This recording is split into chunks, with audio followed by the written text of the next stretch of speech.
कहते हैं दीवारों के कान होते हैं, पर अक्सर सिर्फ कान होते हैं, मुंह और आंखें होकर भी बंद रहते हैं। घर की चार दीवारों के बीच पनप रहे तनाव और दर्द को न देखते हैं न बयां करते हैं। चार दीवारों के बीच न सिर्फ इंसान का दम बल्कि पूरी रूह घुट जाती है। पर चार दीवारों के पीछे मिले तन पर घाव और दिल का दर्द दोनों अक्सर छुपाए जाते हैं।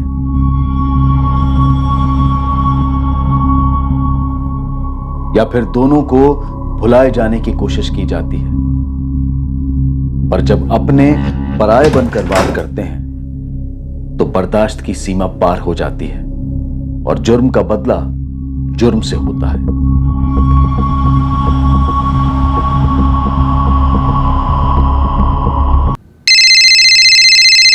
हाँ माँ, बस निकल ही रहा हूँ। 9:20 की फ्लाइट है, 11:30 पहुंचेगी दिल्ली। रात को होटल में रुकूंगा, सुबह आऊंगा बाय रोड हिसार, सीधा विक्की के मंडप में। जी माँ, प्रणाम। आओ। शुभम प्लीज सबको समझा देना कि मैं क्यों नहीं आ पाई। ऑफ कोर्स नंदिनी, कोई फॉर्मेलिटी तो है नहीं ना। विक्की और उसकी वाइफ जब मुंबई आएंगे ना, तगड़ी पार्टी देंगे उन्हें। ऑफ कोर्स यस, और मेरा गिफ्ट देना मत भूलना उसे। श्योर। और सुनो, अपनी कमर का ध्यान रखना, ठीक है? एक मिनट। अरे भाई, टैक्सी आ गई, चलो परसों मिलता हूँ। ओके?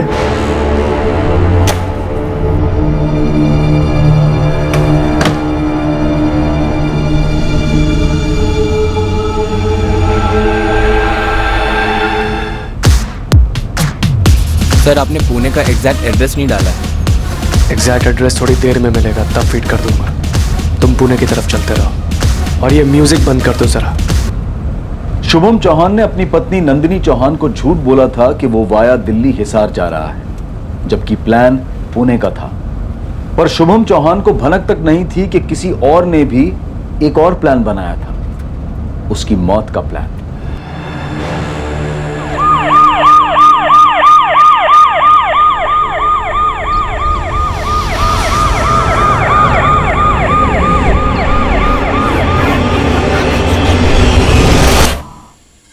कोई गाड़ी या किसी और को जाते देखा? नहीं साहब, बहुत जोर से लगी थी तो मैं झाड़ी में आ गया।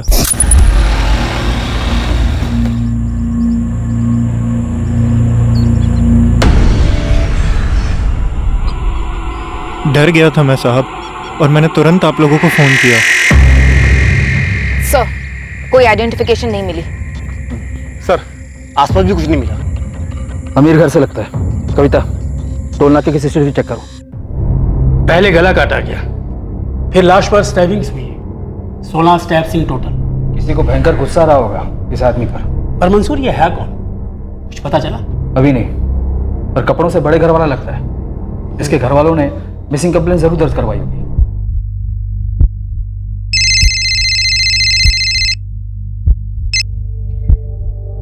हाँ बे। भाभी नमस्ते। भैया फोन क्यों नहीं उठा रहे हैं? अरे पर शुभम को तो अभी तक पहुंच जाना चाहिए था। वही तो बात है, यहाँ विक्की की शादी भी हो गई है और भैया की कोई खबर भी नहीं है। बताओ।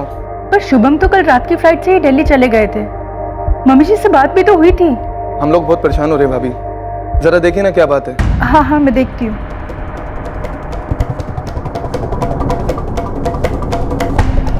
The number you have called is currently switched off.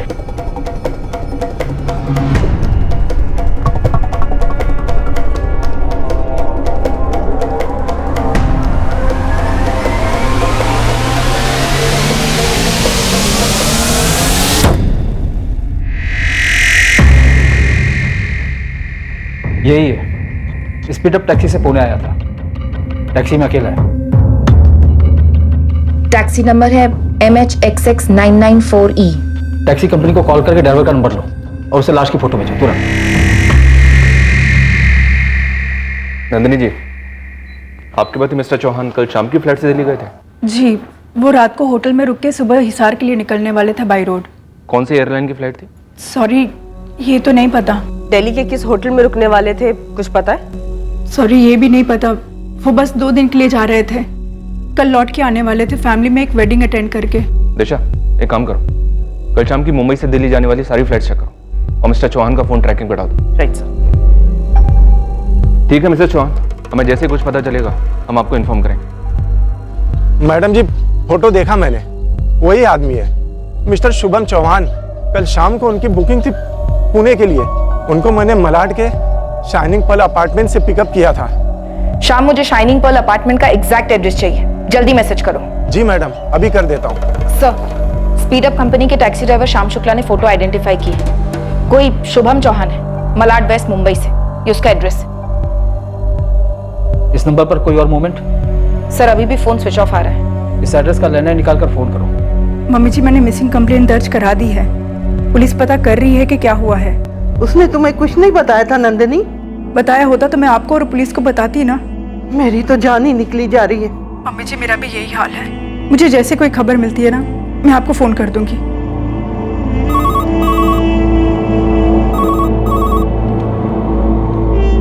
Hello, क्या ये शुभम चौहान का लैंडलाइन नंबर है? जी, मैं उनकी वाइफ नंदिनी चौहान बोल रही हूँ। आप कौन बोल रही हैं? पुणे पुलिस। हमें एक लाश मिली है मैडम।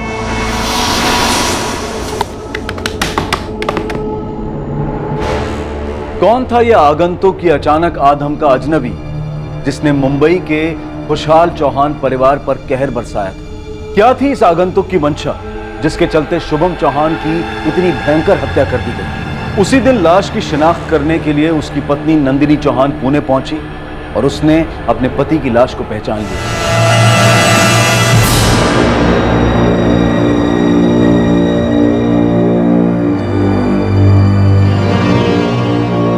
यही सवाल शुभम के छोटे भाई अभय और मां देविका का भी था, जो कि हिसार की एक वेल एस्टैब्लिश्ड बिजनेस फैमिली से थे।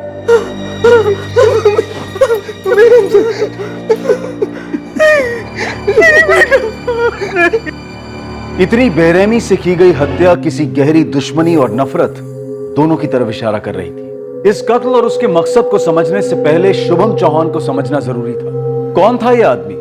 क्या था इसका इतिहास और वर्तमान जिसने उसके भविष्य पर इतनी बेरहमी से रोक लगा दी थी? नंदिनी जी, क्या काम करते थे आपके husband? Shubham online content writer थे। वो वेबसाइट्स के लिए आर्टिकल लिखते थे। उन सभी वेबसाइट्स के नाम लिखकर दे दीजिए आप हमें, प्लीज।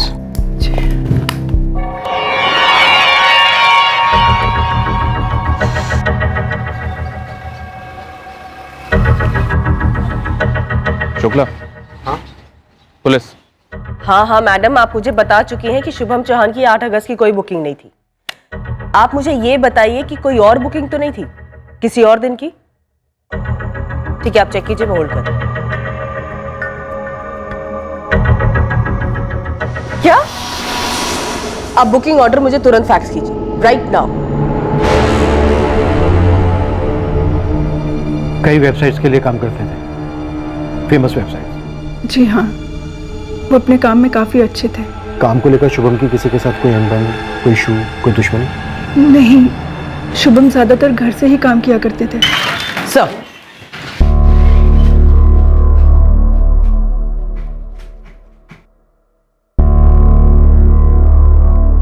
नंदिनी जी, आपके पति ने 8 अगस्त की नहीं बल्कि 9 अगस्त की सुबह की फ्लाइट बुक की थी। क्या? पुणे टू मुंबई सुबह 6 बजे की और मुंबई टू दिल्ली सुबह 8 बजे की। क्या वजह रही होगी कि आपके पति ने आपसे झूठ बोला? No idea sir. शुभम का अक्सर पुणे आना जाना होता था, कोई जान पहचान वाला रहता होगा? नहीं, ऐसा तो कुछ नहीं था।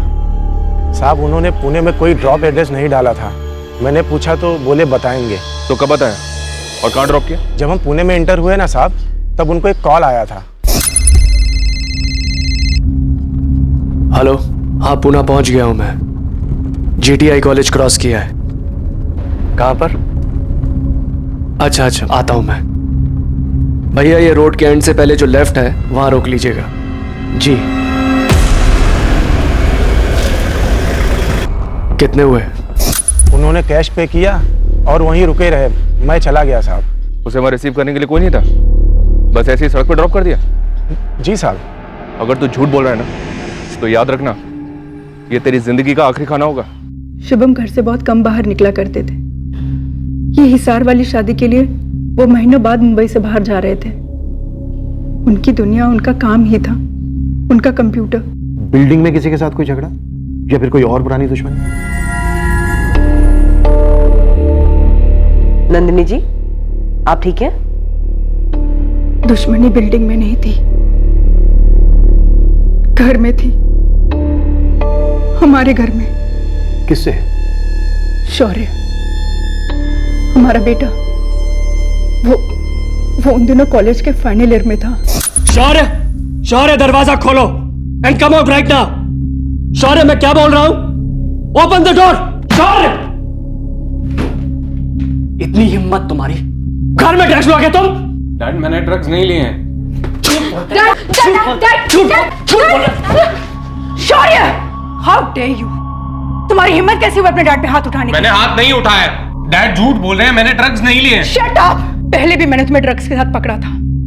तुमने प्रॉमिस किया था कि तुम ये दोबारा नहीं लोगे। लेकिन अभी मैंने ड्रग्स नहीं किए हुए हैं। नहीं लिए तूने? तो ये क्या है? किसका है ये?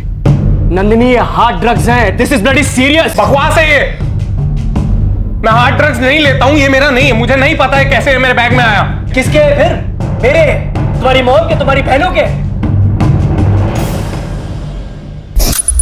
शुभम और मैंने उसे काउंसलर के पास भेजा, रिहैब भी भेजा, पर नहीं, हर बार वहां से भाग आता और फिर ड्रग्स के साथ पकड़ा जाता। घर से पैसे भी चुराने लगा था। नंदिनी, मेरे वॉलेट से कैश तुमने लिया है? नहीं तो। तारा, जिया, कितने लिए उसने? क्या फर्क पड़ता है? चोरी चोरी ही होती है। कुछ ही दिनों में घर से चीजें गायब होने लगी, फिर मेरे गहने। हम थक गए थे। नंदिनी, रोने से कुछ नहीं होने वाला। अब हमें एक हार्ड डिसीजन लेना होगा। क्या? शौर्य, तुम्हारे डैड तुमसे कुछ इंपॉर्टेंट कहेंगे, ठीक से सुनो और समझ लेना, ओके? क्या कहेंगे? देखो शौर्य, अगले 6 महीने में तुम 21 के हो जाओगे। तो तुम्हारी मॉम और मैंने ये डिसाइड किया है कि तुम सही में एडल्ट बनो। अपनी आजादी एंजॉय करो तुम, मगर खुद की कमाई से। तो आप लोग चाहते हैं कि मैं जॉब करूं? जॉब करो, ड्रग्स करो, जो करना करो तुम्हें, मगर अपनी कमाई से, अपने घर में। मॉम, आप लोग मुझे घर से निकाल रहे हैं? तुम्हें घर से कोई नहीं निकाल रहा। तुम्हारे डैड और मैं चाहते हैं कि तुम रिस्पॉन्सिबल बनो, दुनिया को एक्सपीरियंस करो, सीखो कि कितना मुश्किल होता है सरवाइव करना। इंटरनेट, इलेक्ट्रिसिटी, पानी, सबके बिल्स भरने पड़ेंगे, तब देखते हैं कहां से पैसे आते हैं तुम्हारे पास ड्रग्स के लिए, और टाइम कहां से मिलता है। भाई, भाई रुक जाओ भाई, प्लीज। भाई, भाई मॉम रोको ना भाई को प्लीज। डैड आप ये क्या कर रहे हैं? भाई प्लीज मत। डैड प्लीज भाई को रोको।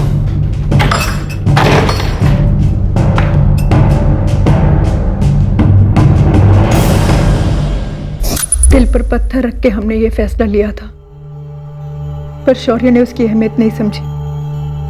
अपने ही घर को बर्बाद करने की ठान ली थी उसने। इस वक्त कहाँ है शौर्य? करता क्या है? लास्ट सुना था किसी पिज्जा चेन में काम कर रहा है। मेरा फोन तक नहीं उठाता। और आपको लगता है शौर्य ने ही अपने डैड का मर्डर किया है? आपको उसका एड्रेस पता है?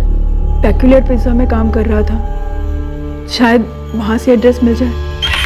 सर, टैक्सी ड्राइवर ने बताया कि शुभम को उसकी टैक्सी से जस्ट उतरने के पहले कोई कॉल आया था। नंबर फर्जी होगा, फिर भी कॉल रिकॉर्ड्स निकलवाओ और पेक्यूलियर पिज्जा कंपनी से शौर्य का एड्रेस लो, उठा के लेके आओ उसको। दिशा, इन सारी वेबसाइट्स पे बात करो, पता करो शुभम का किसी के साथ किसी तरह का कोई इशू था क्या? Okay sir. सर, ये मिसेस चौहान कह रही थी कि शुभम पूरा टाइम कंप्यूटर पे काम करता था, तो हमें उसकी ऑनलाइन हिस्ट्री और हार्ड डिस्क स्कैन करनी चाहिए। राइट, लैपटॉप स्कैन करो, डिलीटेड हिस्ट्री के लिए फॉरेंसिक के पास भेज दो, और शुभम की बिल्डिंग में भी बात करो, उसके बारे में सारी जानकारी इकट्ठा करो। होती अजीब कैसे एक औरत अपने पति के मर्डर का इल्जाम अपने ही बेटे पे लगा दी। शौर्य, शौर्य दरवाजा खोल, शौर्य दरवाजा खोल, शौर्य दरवाजा खोल।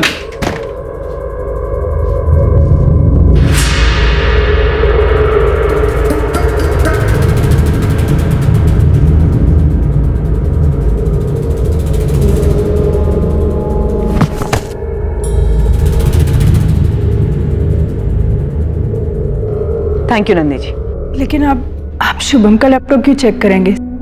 मैंने कहा आप लोगों से कि शौर्य। आपने कहा वो ठीक है, लेकिन हम इन्वेस्टिगेशन खुद करेंगे। एक मर्डर के कई कारण हो सकते हैं, और कई बार तो ऐसे कारण जो हम सपने में भी नहीं सोच सकते। Thank you for this.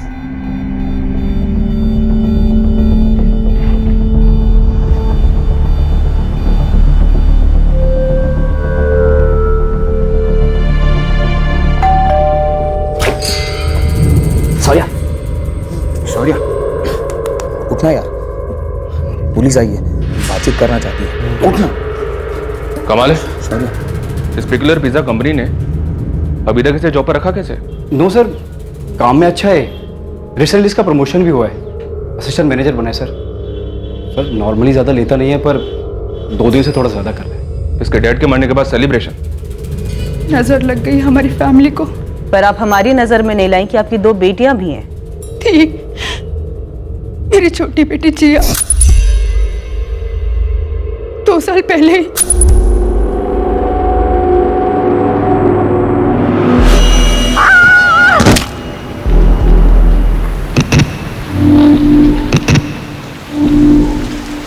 ये कहाँ हुआ था सुसाइड? उसके स्कूल के पास। क्यों हुआ था मिस्टर चौहान? हमें कभी पता ही नहीं चला। वो काफी परेशान थी। जिया, अपने हाथ दिखाओ।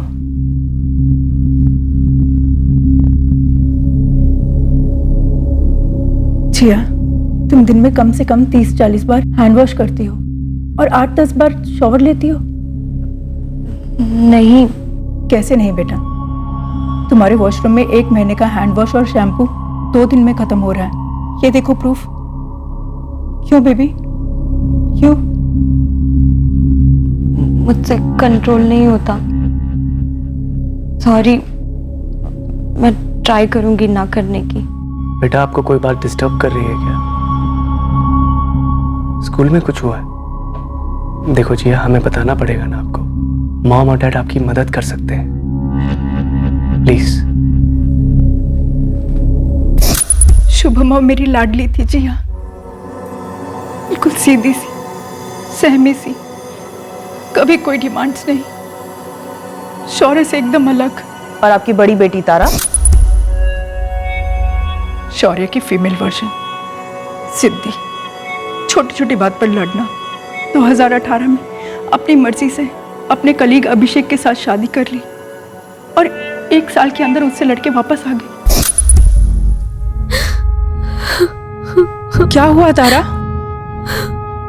क्या हुआ? तारा, क्या हुआ बेटा? मैं अभिषेक को डिवोर्स दे रही हूँ। डिवोर्स? पर किया क्या है उसने? पागल मत बनो तारा, शादी डिवोर्स कोई बच्चों का खेल नहीं होता। गुट गुट के जीना भी तो कोई खेल नहीं है ना माँ। जो मेरे अंदर चल रहा है वो सिर्फ मैं ही जानती हूँ।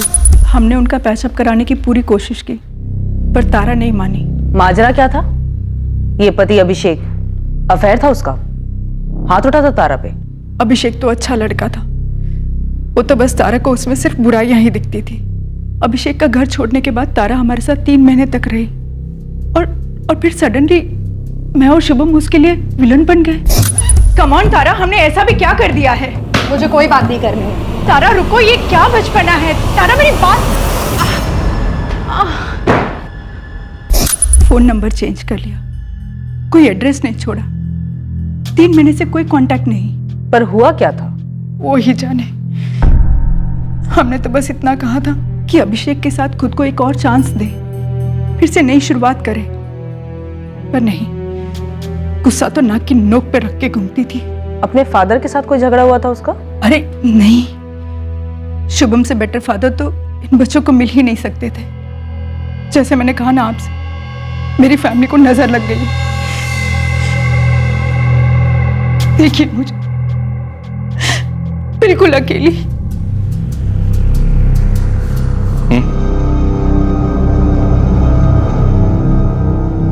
शौर्य, 8 अगस्त की रात तुम कहाँ थे? 8 अगस्त? परसों रात?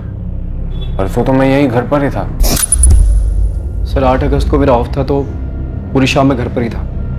और शौर्य? इसकी ड्यूटी थी तो शायद ही घर पर नहीं था। हाँ, मैं ड्यूटी पर था। नहीं थे सर। 8 अगस्त को शाम को 6 बजे से लेकर रात को 2 बजे तक मेरी ड्यूटी थी पेक्यूलियर पिज़्ज़ा में। दरअसल हम तीनों वहीं पर जॉब करते हैं। शौर्य की भी शिफ्ट थी सर, लेकिन इसने सीक लीव ली थी। हाँ, मेरी तबीयत खराब थी। कौन से हॉस्पिटल में थे? क्योंकि घर पर तो तुम नहीं थे। हॉस्पिटल? नहीं, याद है मैं मूवी देखने गया था सर। मूवी कौन सी थी? थिएटर कौन सा था? थिएटर यहीं पास में ही था। अगर तुम एक्टिंग कर रहे हो ना तो बहुत अच्छी एक्टिंग कर रहे हो, लेकिन अगर वाकई में तुम्हें परसों का दिन याद नहीं तो ये नशा तुम्हें बहुत जल्द खत्म करेगा। नशा यादें खत्म करता है, इसलिए करता हूँ। शौर्य चौहान ने ऐसा क्या किया था कि जिसकी यादों को भुलाने के लिए वो नशे का सहारा ले रहा था? नंदिनी के शब्दों में उसके परिवार को किसकी नजर लग गई थी? शुभम चौहान के कत्ल की तहकीकात दरअसल एक परिवार का पोस्टमार्टम साबित हुआ।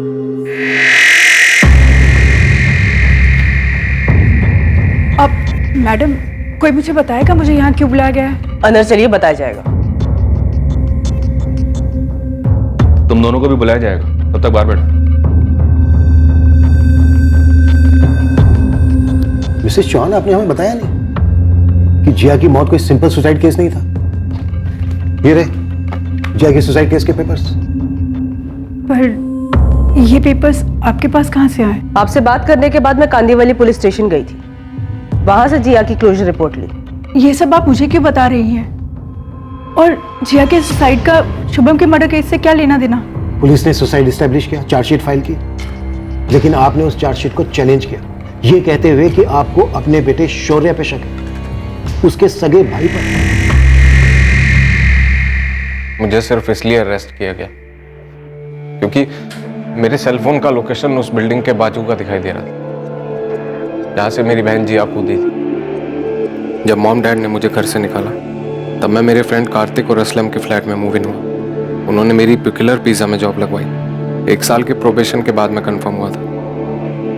मुझे खुश होना चाहिए था, लेकिन जिया की सुसाइड को लेकर काफी डिप्रेस था।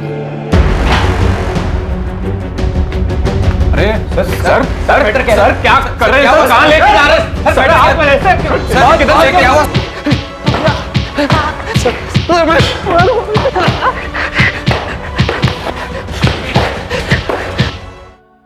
मुझे बहुत पीटा गया, कुत्तों की तरह। लेकिन सर मैं यही कहता रहा कि मैं मेरी छोटी बहन का मर्डर क्यों करूंगा।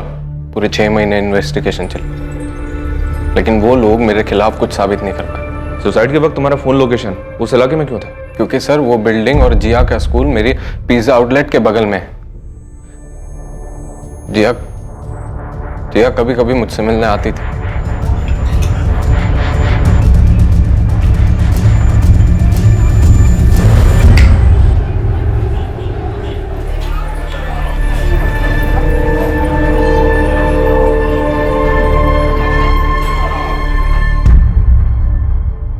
मिसेस चौहान, मैं आपसे कुछ पूछ रहा हूं। आपने अपने बेटे शौर्य पर शक क्यों किया था? क्या जिया ने आपसे शौर्य के बारे में कभी कुछ कहा था? कोई झगड़ा हुआ था दोनों के बीच में? तो तुमने पता लगाया कि तुम्हारे माँ बाप ने तुम्हारा नाम क्यों लिया था? माँ ने लिया था, बाप के कहने पर। क्या मतलब? बेमतलब कारो। नफरत थी मेरे डैड को मुझसे। मॉम पुलिस ने केस क्लोज कर दिया है। मेरे खिलाफ कोई सबूत नहीं मिला उन्हें, और मेरा गुड लक कि कंपनी ने मुझे जॉब से नहीं निकाला। बस प्लीज मैं ये चाहता हूं कि आप डैड से बोलें कि वो वहां जाकर मेरे बारे में कुछ अफवाह न फैलाएं। Just leave me alone. मैं यहां पर दोबारा कभी कदम नहीं रखूंगा। बस एक बार ये जानना चाहता हूं कि चलो डैड तो मुझसे नफरत करते हैं, लेकिन आपको ऐसे कैसे डैड ने ब्रेन वॉश कर दिया? मुझे और तुम्हारे डैड को बहुत दुख है कि ड्रग्स ने तुम्हें क्या से क्या बना दिया, और इसके लिए हम रिस्पॉन्सिबल भी हैं। बट प्लीज अभी के लिए तुम यहां से जाओ, आगे तुमसे कोई बात नहीं करनी है। सच क्या है तुम भी जानते हो और हम भी। क्या था ये सच मिसेस चौहान जो आपको शुभम को पता था और शौर्य को भी पता था? मैं उसके बारे में बात नहीं कर सकती। नंदिनी जी, क्या शौर्य जिया को गलत तरीके से? तुम्हें कैसे पता चला शुभम? क्या तुमने कुछ देखा था, कुछ सुना था, या जिया ने खुद तुमसे कुछ कहा था? डायरेक्टली कुछ नहीं कहा था उसने, मगर उसकी डेथ से कुछ ही दिन पहले एक रात मेरी बात हुई थी उससे। रिया, अरे अब क्या हुआ? ये लो बेटा, दूध पियो और मुझे बताओ क्या हुआ है। डैड हेल्प कर सकते हैं आपकी। ये दूध गिरा दूं तो वापस ग्लास में नहीं डाल सकते ना, कुछ वैसा ही है। छोड़िए, आपसे एक क्वेश्चन पूछूं? हाँ पूछो ना। जब कोई आदमी ड्रग्स करता है तो क्या वो भूल जाता है उसकी मॉम कौन है, सिस्टर कौन है? क्या वो जानवर बन जाता है? एज पेरेंट्स हम फेल हो गए नंदिनी। जिया हमसे कुछ कहना चाहती थी मगर कहने से पहले ही चली गई। शायद शौर्य ने उसको धमकाया हो या शौर्य ने उसको कुछ कर दिया हो। तुम्हारा मतलब शौर्य ने जिया को मारा है?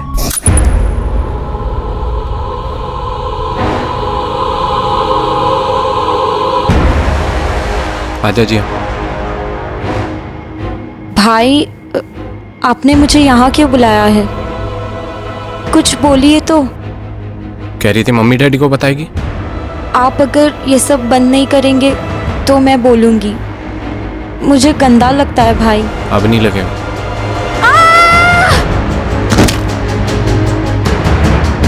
उसके बाद मैंने कोर्ट में शिकायत की शौर्य के खिलाफ, मेरे अपने बेटे के खिलाफ जो इतना गिर चुका था। उसे जेल में ही होना चाहिए था।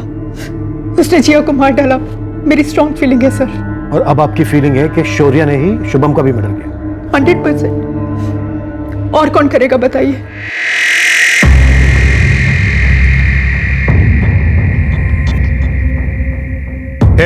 चलो तुम दोनों, और सुन, गलती से जाके टॉयलेट में नशा करेगा ना, वहीं फ्लश कर डालूंगा, समझे? तुम लोग भी नशा करते हो? मैं कभी कभी। ये नहीं करता सर। पर सर इस मर्डर में हमारा कोई कनेक्शन नहीं है सर। अटेम्प्ट टू मर्डर का तो है ना। तुम लोग पिज्जा बनाते हो, इतना तो पता ही है कि पिज्जा बनाने से पहले काफी तैयारी पहले से करके रखनी पड़ती है, फिर उसको सजाकर ओवन में डाल दिया जाता है। जी सर। हमारा भी कुछ ऐसा ही है। तुम तीनों को उठाने से पहले थोड़ी तैयारी हमने भी करके रखी। साहब, ये जो आपका शुभम चौहान है ना, वो जहाँ रहता था शाइनिंग पल अपार्टमेंट, उसके पास एक रास्ता है। वो सुनसान रास्ता जो पीछे की तरफ जाता है? जी मालिक। तो वहाँ चरसी मंडली बैठती है। और ये लड़का शौर्य भी चरसी है। तो उनमें से एक चरसी ने टिप दी कि करीब 2-2.5 साल पहले दिसंबर 2016 में इस शुभम चौहान पर उसी रास्ते में कोई हमला हुआ था। दिसंबर 2016 में 3 नकाबपोश लोगों ने हमला किया था शौर्य को उसके अपने घर से निकाले जाने के बाद, जब वो तुम दोनों के साथ रहने आया था। सर, दरअसल शौर्य अपने डैड से नफरत करता था और उन्हें चोट पहुंचाना चाहता था। दरअसल सर हमारा इरादा उनको चोट पहुंचाना था, मर्डर करना नहीं था सर। बस सर, हम शौर्य की बातों में आ गए थे उस एक टाइम सर, सिर्फ उस एक टाइम।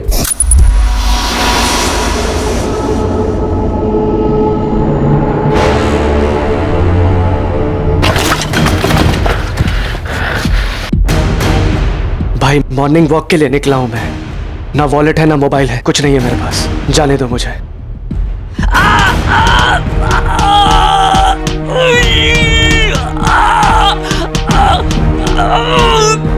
शौर्य, चल आजा, बहुत हो गया।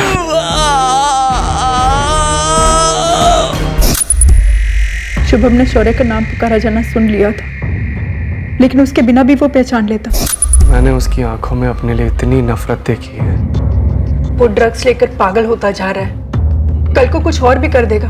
करने दो उसे, पर मैं अपने बेटे के खिलाफ पुलिस में कंप्लेंट नहीं करूंगा, फिर भले ही मेरी जान क्यों ना ले ले।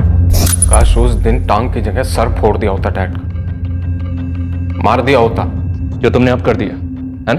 सर काश किया होता, सुकून मिलता मुझे, लेकिन मैंने नहीं किया और आप ये कभी साबित नहीं कर पाएंगे कि मैंने किया है। वो हम पे छोड़ दो। एक एक बात साबित की जाएगी। कैसे? सर 8 अगस्त को मैं फिल्म देख रहा था मुंबई में और डैड वहां पुणे में मारे गए। सर समझो अगर मैं मुंबई में नहीं था तो डैड मुझसे मिलने पुणे क्यों आते, और वो मॉम से झूठ बोलकर पुणे गए ये कहते हुए कि दिल्ली जा रहे हैं। सर आपको कोई बड़ा झोल नजर नहीं आ रहा है? इस वक्त मुझे सिर्फ तुम नजर आ रहे हो शौर्य। 2 घंटे पहले तक तुम खुद का नाम ठीक से नहीं बोल पा रहे थे और अब एक शातिर जासूस की तरह बात कर रहे हो। जासूसी आपको करनी है। पुराना केस खोलिए, मेरी बहन जिया के सुसाइड का। सर मैं आपको लिख कर देता हूं कि मेरी बहन जिया के सुसाइड में मेरे डैड का हाथ था। जिया इतनी डाउन क्यों लग रही हो? भाई डैड ने आपको घर से नहीं निकालना चाहिए था। मैं मिस करती हूँ आपको। आई नो जिया। और कोई बात तो नहीं है ना? स्कूल में कोई प्रॉब्लम या फिर कोई लड़का? जिया ऊपर देखो। भाई को नहीं बताएगी? कुछ नहीं भाई, अब कोई कुछ नहीं कर सकता, मुझे ही कुछ करना पड़ेगा। जिया उसे सच झूठ सही गलत के बीच में कुछ समझ में नहीं आता। अब तो मुझे शर्म भी नहीं आती कि मैंने शौर्य को जन्म दिया। मेरे अंदर अब उसके लिए कोई फीलिंग्स नहीं बची है। मेरी मॉम से जिया ने कुछ कहा ही नहीं होगा, क्योंकि मॉम डैड के अलावा किसी की सुनती ही नहीं थी। सर आप मेरी बड़ी बहन तारा से कांटेक्ट कीजिए, जिया ने तारा को जरूर कुछ ना कुछ तो बोला होगा। पर तारा का कोई पता नहीं था। तारा अपने पति से अलग क्यों हुई थी और फिर वो अपना घर छोड़कर कहां गायब हो गई थी और क्यों? मुझे क्या पता वो कहां चली गई है। मुझे मिलेगी तो मैं सबसे पहले उसे डिवोर्स देकर मुक्त हो जाऊंगा। तारा तुमसे अलग क्यों हुई थी? आई डोंट नो, इसका जवाब आपको सिर्फ तारा ही दे सकती है। और प्लीज आप जाइए और उसे ढूंढिए, मेरे सामने लाकर खड़ा कीजिए। मेरी लाइफ रुकी हुई है उसकी वजह से। 8 अगस्त को तुम कहाँ थे? मैं पिछले 3 हफ्तों से सिंगापुर में था, काम से। परसों ही लौटा हूँ और पेपर्स में पढ़ा मैंने अपने फादर इन लॉ के मर्डर के बारे में। अभिषेक वाकई में सिंगापुर में था? यस सर, मैंने उसकी कंपनी से चेक किया, एयरलाइन टिकट सब इन प्लेस है। शुभम की ऑनलाइन वेबसाइट से कोई फीडबैक? मैंने सभी वेबसाइट्स को कांटेक्ट किया, सब यही कह रहे हैं कि उसका किसी के साथ कोई इश्यू नहीं था, और हाँ किसी ने उसको पुणे भी नहीं भेजा था। तो शुभम अपनी वाइफ को झूठ बोलकर पुणे गया क्यों था? कोई तो माजरा है शुभम को लेकर। सब मुझे उससे कॉल आई थी कार में। हाँ पुणे पहुंच गया हूँ मैं। पुणे पुलिस ने कंफर्म किया कि वो नंबर फर्जी था। पुणे पुलिस को बोलो कि उस फर्जी यूजर को ट्रेस करें। और शुभम के लैपटॉप से कुछ मिला? ऑनलाइन जिंदगी जी रहा था वो। फॉरेंसिक टीम स्कैन कर रही है, थोड़ा टाइम लगेगा रिपोर्ट आने में। सर मैक्स फन सिनेमा की सीसीटीवी में शौर्य दिखा है। फिल्म खत्म होने के बाद भी बाहर निकलता हुआ दिख रहा है। उसके बाद कॉलोनी के बाहर के सीसीटीवी में दिखाई दे रहा है घर की तरफ जाते हुए। मतलब साफ है शौर्य पुणे तो नहीं गया सर। पर शुभम पुणे गया था, वो वहां किसी से मिला, फिर उसका मर्डर हो जाता है। अब सवाल यह है कि शुभम वहां खुद से गया था या फिर कातिल ने उसका मौका है। हाँ रशिद बोलो। साहब मालवानी से बोल रहा हूँ। यहाँ एक राजू ड्राइवर है जिसे इस साल मई के महीने में शुभम ने नौकरी से निकाल दिया था। इससे कोई टिप मिल सकती साहब, आपको उठवा लो। पूरे 2 साल ईमानदारी से ड्यूटी की थी चौहान फैमिली की। वो शुभम साहब की किसी एक्सीडेंट में टांग टूट गई थी, तब उन्होंने मुझे रख लिया था। साहब मैं पूरी शिद्दत से ड्यूटी करता था शुभम साहब की, सबसे घुल मिल भी गया था। जब जिया ने आत्महत्या की तो मुझे लगा मैंने अपनी छोटी बहन को खो दिया।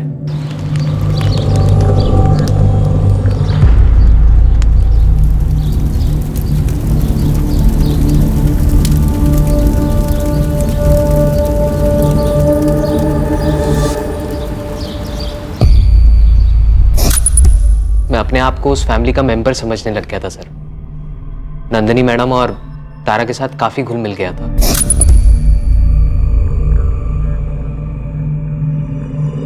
पर पता नहीं किसने कान भर दिए उनके मेरे खिलाफ।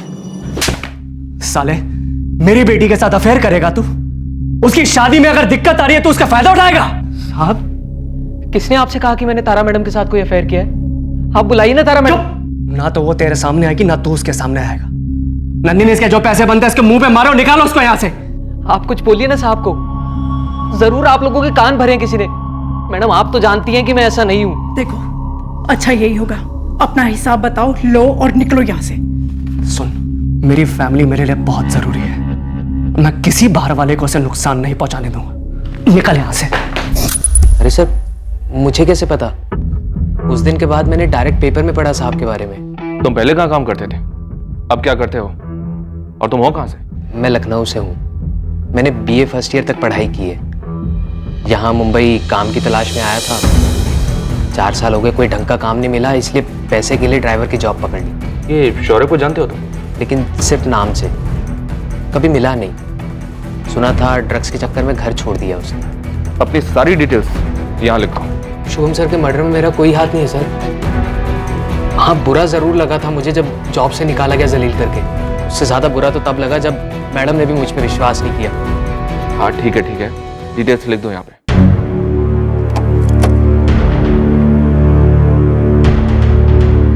नंदिनी जी, पहले आपने हमें जिया के बारे में नहीं बताया, फिर आपने हमें अपने ड्राइवर राजू के बारे में नहीं बताया। हमसे इतनी इंपॉर्टेंट इन्फॉर्मेशन छुपाने का कोई खास कारण? नहीं, छुपाने जैसा कुछ नहीं है, बल्कि घिन की वजह से नहीं बताया। आपकी फीलिंग्स अपनी जगह है नंदिनी जी, लेकिन ये इंपॉर्टेंट इन्फॉर्मेशन है। क्या कोई और बात है जो घिन की वजह से आप हमें नहीं बता रही हैं? नहीं, कुछ नहीं। मेरा अफेयर था।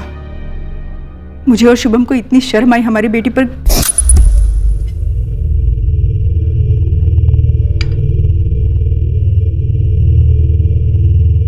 मॉम, ये राजू फोन क्यों नहीं उठा रहा है? आज मुझे जॉब इंटरव्यू के लिए जाना है। उसने छुट्टी वुट्टी ली है क्या? नहीं।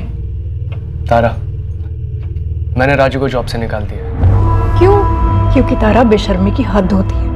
यहाँ हम तुम्हारे और अभिषेक का पैचअप कराने के बारे में सोच रहे हो और तुम हो कि 2 कौड़ी के ड्राइवर के साथ। एक तो कोई इंसान 2 कौड़ी का नहीं होता, कम से कम उसका फाइनेंशियल स्टेटस डिसाइड नहीं करता कि उसकी क्या हैसियत है। और रही दूसरी बात, मेरी पर्सनल लाइफ में मैं क्या करती हूँ और क्या नहीं, ये मेरा लुकआउट है। पर बेटा, तुम्हारी पर्सनल लाइफ हमारे घर के कैरेक्टर से ज्यादा इंपॉर्टेंट तो नहीं हो सकती ना? I don't believe this. आप दोनों मुझे कैरेक्टर का लेक्चर दे रहे हैं। घर का कैरेक्टर कहाँ है? घर कहाँ है? शौर्य कहाँ है? जिया, ये घर कोई घर है? और 3 महीने बाद तारा घर छोड़कर चली गई। तारा रुको, ये क्या बचपना है? तारा मेरी बात। अफेयर था? पक्का था? या किसी और ने आप दोनों को बोला था कि अफेयर था? किसी ने नहीं बोला, शुभम ने उन्हें देख लिया था। मैंने और शुभम ने पूरी कोशिश की कि हमारे बच्चों को एक अच्छी जिंदगी दी जाए, पर जैसे कि मैंने आपसे कहा, नजर लग गई हमारी फैमिली को।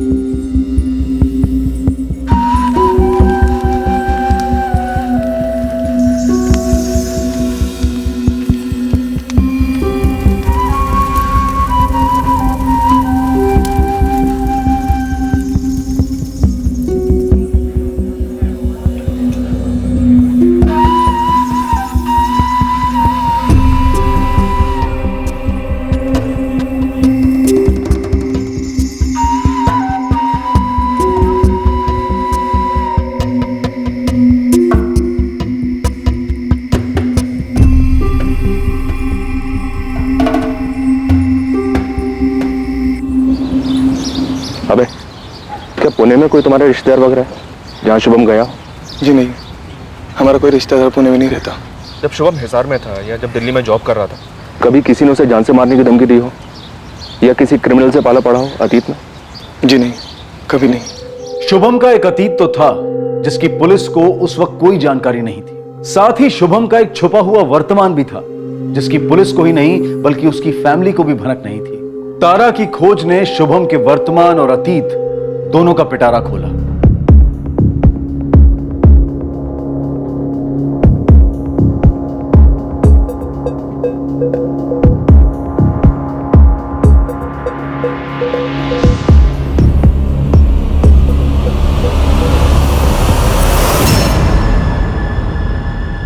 ए बॉबी। जी डोली मैम। बॉबी क्या है ये? इस फोटो को निकाल यहाँ से, डिलीट कर। ये लड़की तो अब मिलने से रही। साले उस जगन ने एडवांस लेकर धोखा किया है मेरे साथ। लेकिन बॉबी, अगर जगन ने इस लड़की का सौदा कहीं और कर दिया ना, तो मैं उसे छोड़ूंगी नहीं।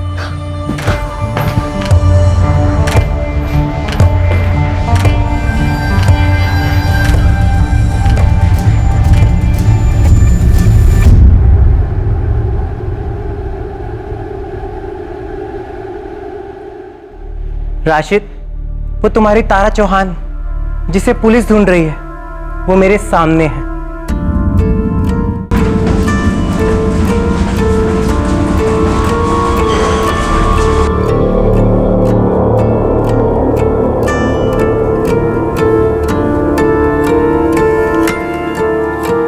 अरे रुक राशिद, धीरे, आराम से। चल बोल, डॉली मैडम कौन है, जगन कौन है? साहब मेरा एक दल्ला दोस्त है पुणे में, बॉबी नाम है उसका। वो इस डॉली मैडम के लिए काम करता है। साहब डॉली मैडम लड़कियों का धंधा चलाती है, वो भी ऑनलाइन। ये सारी लड़कियां सप्लायर से खरीदी जाती हैं, फिर वो डॉली मैडम की प्रॉपर्टी बन जाती है। साहब ये बॉबी ऑफ साइड काम देखता है, होटल बुक करना, लड़कियों को टाइम पर लाना, उनकी पेमेंट करवाना, सब। साहब ये बॉबी डॉली मैडम के छोटे मोटे काम भी करता है, मोटा मोटा बिजनेस मैनेजर है इनका। और ये जगन लड़कियां सप्लाई करता है डॉली के लिए? बिल्कुल साहब, ये जगन अलग अलग जगह से लड़कियां ढूंढता है, खरीदता है, फंसाता भी है। तो बॉबी ने मुझसे बोला कि जगन ने डॉली से एडवांस लिया था तारा के लिए, लेकिन जगन ने लड़की डिलीवर नहीं की और जगन फरार है साहब। ये जगन भी पुणे का ही है? जी साहब। शुभम भी पुणे गया था सर, और वहां उसका मर्डर हुआ। सर, पुणे पुलिस से मैसेज आया है, वो जो फर्जी नंबर था जिससे शुभम को फेक कॉल आई थी, वो ट्रेस हो गया है। नाम पता चला उसका? ये सब कोई हिस्ट्री शीटर है, प्रोस्टिट्यूशन के केस में सजा काट चुका है। जगन सेठी नाम है उसका? Yes sir. शुभम चौहान को उस आदमी का फोन आया था जो डॉली मैडम को उसकी बेटी बेचना चाहता था। How possible? उसकी अपनी सगी बेटी? Inspector Saurabh Rawat, Malad police station. Inspector Rawat, मैं एक्स एसीपी राघव कुमार बोल रहा हूँ। 10 साल पहले मैंने पुलिस फोर्स से अर्ली रिटायरमेंट ली थी और तभी से मैं अपनी प्राइवेट डिटेक्टिव कंपनी चला रहा हूँ। जी राघव साहब बोलिए, क्या सेवा कर सकते हैं आप? सेवा तो दरअसल मुझे करनी है तुम्हारी, शुभम चौहान मर्डर केस को लेकर। राघव साहब, आप हमें शुभम चौहान मर्डर केस की टिप दे रहे हैं? दरअसल 9 साल पहले का मेरा एक केस था। जब मैंने शुभम चौहान के मर्डर के बारे में पढ़ा तो सोचा आपको फोन करूं। देखिए, ये जो तीनों बच्चे हैं, तारा, शौर्य, जिया, ये शुभम के अपने बच्चे नहीं हैं। शुभम इनका असली पिता नहीं है। व्हाट? शुभम चौहान, शौर्य, तारा, जिया इनके सगे फादर नहीं थे? बिल्कुल।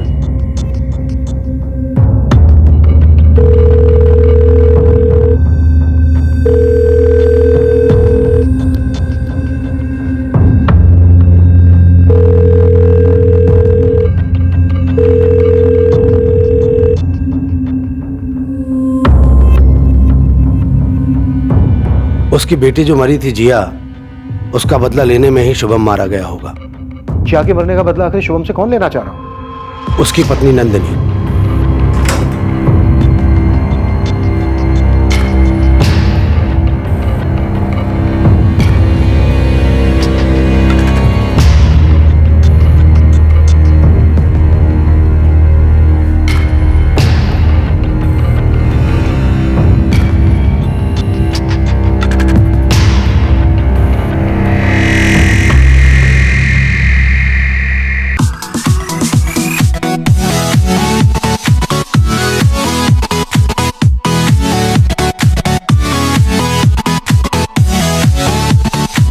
हमेशा निशाना बनाया था साले पे, लेकिन निशाना किसी और का लगा। लेकिन क्या लगा बॉस?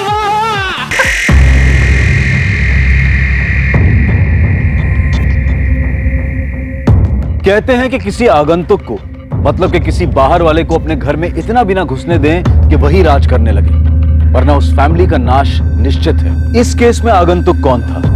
ड्राइवर राजू या तारा का पति अभिषेक, या ड्रग्स से चूर हुआ खुद को भूल चुका शौर्य जो घर वाला होकर भी बाहर वाला हो गया था? इस केस की तहकीकात घर की 4 दीवारों में उबल रहे उस तनाव को, उस चौंकाने वाली, दुखद और भयंकर किस्म की सच्चाइयों को टटोलने वाली थी, उन पर रोशनी डालने वाली थी। जहां पीड़ित और पीड़ा अक्सर गुमनाम और पर्दे के पीछे रहते हैं, दर्द का घूंट पीते रहते हैं। केस के दूसरे और आखिरी भाग में देखिए कि किस तरह से जिया की मौत से शुभम के मर्डर का ताल्लुक था, और क्या जिया की मौत सुसाइड थी या फिर कुछ और। अब मैं अनूप सोनी आपसे विदा लेता हूं। कल रात 11 बजे आपसे फिर मुलाकात होगी एक और नए केस के साथ। और याद रखें, क्राइम और आपके बीच में सिर्फ इतना फर्क है कि आप कितने सतर्क हैं।